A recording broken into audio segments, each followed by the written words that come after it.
Hello, this is Steve with the Free Bullion Investment Guide. Today is February 16th, and I'm doing a review and outlook for silver. This is silver's daily chart that we have here in front of us. What I've been showing in my videos for the last several weeks is this large rising expanding wedge in silver's daily chart. I also showed you in last week's chart this falling expanding wedge. Now, both patterns have been broken before and both have been redrawn. And in review of last week's video, I basically said that we can expect the price of silver to move sideways and break both of these patterns, which it did do. The rising expanding wedge has been in the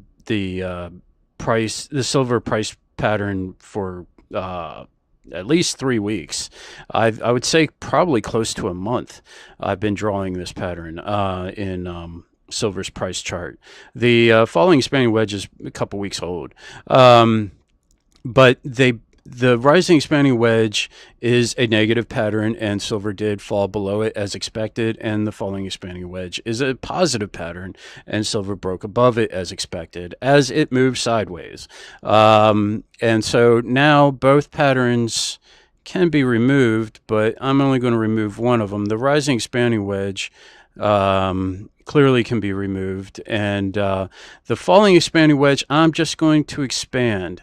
Now, the reason behind the sideways movement out of silver is because, in my point of view, it's the trade war. It's all the uncertainties coming out of the trade war. One day we'll have good news and the price of silver will move down. And then the next day we'll have bad news and the price of silver will move up. Now, silver also has an industrial side to it, more so than gold. Gold is more of a safe haven precious metal. So with silver, we have when what I'm looking for when silver when we hear of hopefully a trade deal coming out of China with the trade talks with the United States, because the Treasury Secretary is now over in China, is that we'll probably get a mixed result out of silver. We'll probably get more upward movement than downward movement, simply because more of silver is used for industrial purposes than gold, and it really could quite literally benefit from the trade deal more so than gold because of the industrial component of silver. So it's quite literally hard to judge what's going to happen with silver if we get an agreement, or if we don't, I look for both gold and silver to move higher.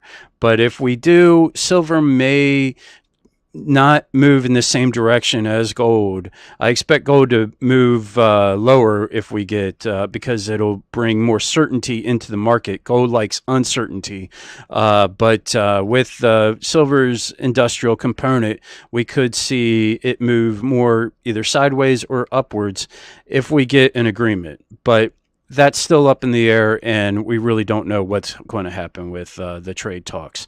So until next weekend, I expect more sideways movement out of silver. We should break above the falling expanding wedge and most likely test the $16 resistance level if we break above it. But I'm looking for sideways movement and for the price of silver to move between the 15.25 support level and the $16 resistance level. So I thank you for your time.